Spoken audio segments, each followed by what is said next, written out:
देखु आपण मैंने समस्ते अल्प बहुत जानी गतकाली बालीजात्रा संबंध में एक उच्चस्तरीय जिलापाल आभाकतार एक प्रस्तुति बैठक अनुष्ठित होता एवं से निष्पत्ति नि उपर बालीजात्रा पड़िया एथर बालीजात्रा आउ करा नहीं एथर कौन बालीजात्रा से उपर पड़िया बंद कर एक प्रकार निष्पत्ति होती आमे समस्त कटकवासी विशेष भाव में आमर सामाजिक संगठन वॉइस ऑफ कटक यह दृढ़ निंदा करुचु एवं विरोध प्रदर्शन आमे करुचु। आज ठारू ए आंदोलन आमर आज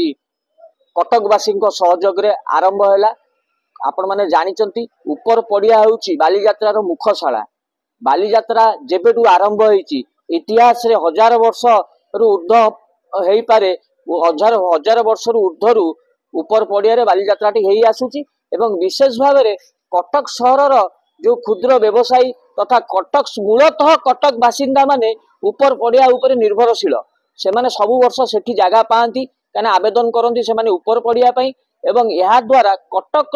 जो व्यवसायी भाई माने तांकु एथुरु भ्रांत करिवार एक प्रकार चक्रांत करा जाउची एवं कटक को श्रीहीन करिवार एक प्रकार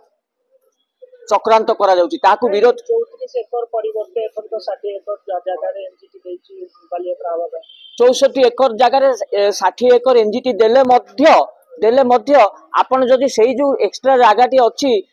34 जगह रे 61 देइचंती आपण जो पार्किंग कहउचंती वीआईपी पार्किंग आलो रे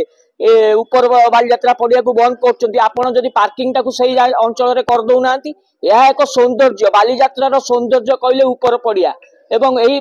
लोक माने ऊपर पड़िया प्रथमे आसंती बुलंती यह गोटे परंपरा संस्कृति कटक जे मुखशाला देकी आमे जीवु कटक सहर को जदि सुंदर सरस देखा जाए से होउची ऊपर पड़िया आपण देखिबे जेकोसी लोक दूर दूरांतर आसिले मते ऊपर पड़िया को प्रथमे आसंती तापर जांती तळ पड़िया को जिला प्रशासन में निष्पत्ति को आपण विरोध करिवे आमे निष्पत्ति को 100 रु 100 विरोध करिवु एवं आगामी दिन रे कटक रो समस्त साई बासिंदा मानू एवं पूजा कमिटी तथा संकीर्तन मंडली समस्त को आमे निवेदन करिवु एई कार्यक्रम रे आम संगे वॉइस ऑफ कटक सहित शामिल होबा पई आज आमे वॉइस ऑफ कटक तरफ आसचु एठिकु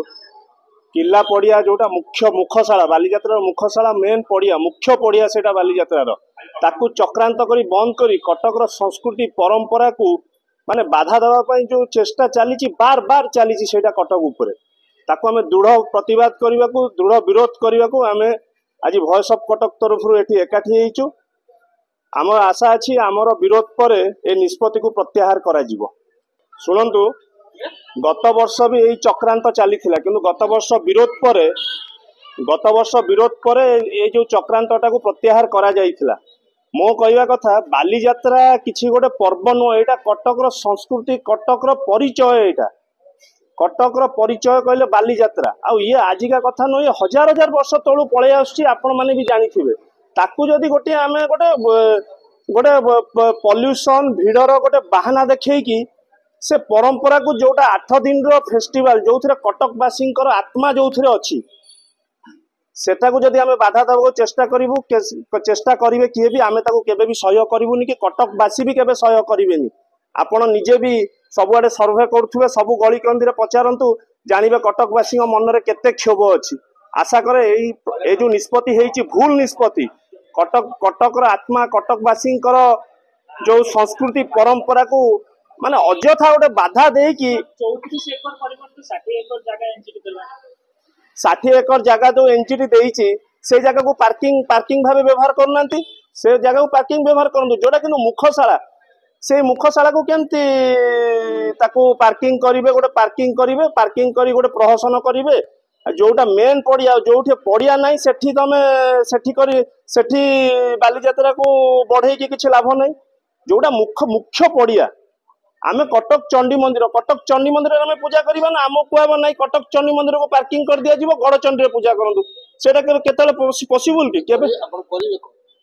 आमे वर्तमान आज कलेक्टर को दृढ़ प्रतिवाद रो आमे गोटे मेमोरेंडम दबु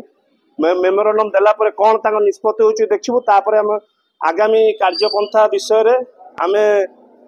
सभा करी कि आमे आगामी कार्यपंथा विरोध रे समस्त आंदोलन को आमे तीव्र करिवु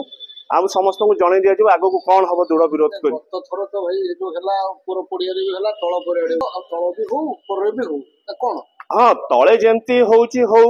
ଉପରେ କିନ୍ତୁ ଯେମିତି ଚାଲିଥିଲା ଉପରଟା ହବାଟା ନିହାତି ଦରକାର। କାହିଁକିନା ଉପର ପଡିଆ ହିଁ ହେଲା ବାଲିଯାତ୍ରାର ମୁଖ୍ୟ ପଡିଆ, ମୁଖ୍ୟଶାଳା। ବାଲିଯାତ୍ରାର ମୁଖ୍ୟ ପଡିଆ କହିଲେ କିଲା ପଡିଆ, ଯୋଉଟା ଆମେ ଛୋଟବେଳେ ବି ଦେଖି ଆସୁଛୁ। ଆଗରୁ 3 ଦିନ ହଉଥିଲା ବାଲିଯାତ୍ରା, 2 ଦିନ 3 ଦିନ ଏମିତି ଧୀରେ ଧୀରେ ବଢିଛି। ଏଇଟା କିଏ ମୁଁ କହୁନି, ଏଇଟା ଇତିହାସ କହୁଛି। ଆମେ ଇତିହାସକୁ କାହିଁକି ବଦଳେଇବା? କୋର୍ଟର ଆଶ୍ରୟ ନେବେ, ଦରକାର ପଡ଼ିଲେ କୋର୍ଟର ଆଶ୍ରୟ ନିଆଯିବ, ନିଶ୍ଚୟ ନିଆଯିବ। କଣ କୋର୍ଟ କଣ ଆଶ୍ରୟ ମାନେ କଣ ତଳ ପଡିଆରେ ନ ହଉ